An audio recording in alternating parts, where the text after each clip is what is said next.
ప్రేమ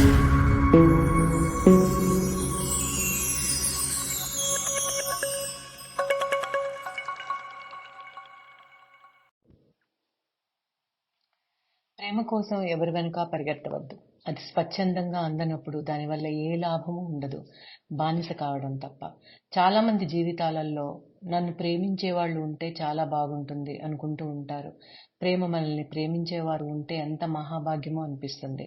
ఎందుకంటే ప్రేమలో ఉన్న ఆనందం, మాధుర్యం వెలకట్టలేనిది. కొంతమంది స్నేహం చేసి లేదా పెళ్లి చేసుకుని అనుకున్న వారి ప్రేమను పొందడానికి ప్రయత్నం చేస్తూ ఉంటారు.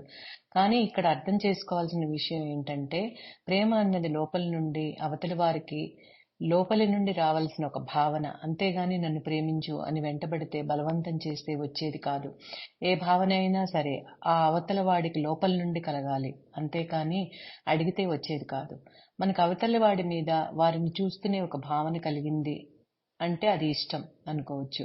అంతేగాని అది ప్రేమ కాదు. ఆ వ్యక్తి ఉన్న విధానం వల్ల కావచ్చు, మరెన్నో కారణాల వల్ల కావచ్చు.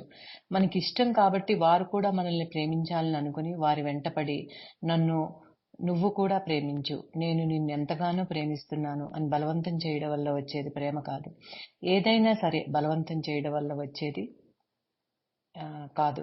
ఒకవేళ బలవంతం చేయడం వల్ల వస్తే ఆ వచ్చిన ప్రేమలో స్వేచ్ఛ లేకుండా బానిసత్వం ఉంటుంది. ఎందుకంటే ఆ బలవంతంలో ఎన్నో నియమాలు ఉంటాయి. మనం ఇలాగే ఉండాలి, అలాగే ఉండాలి, ఇలా ఉంటేనే ప్రేమిస్తాను అని. బలవంతంగా నియమాల నుండి ప్రేమను కొని తెచ్చుకొని జీవించే ప్రయత్నం చేస్తే ఆ వచ్చే ప్రేమలో మనకు కావలసిన అసలైన మాధుర్యం, జీవం లేకుండా ఉంటుంది. గుర్తుంచుకోండి.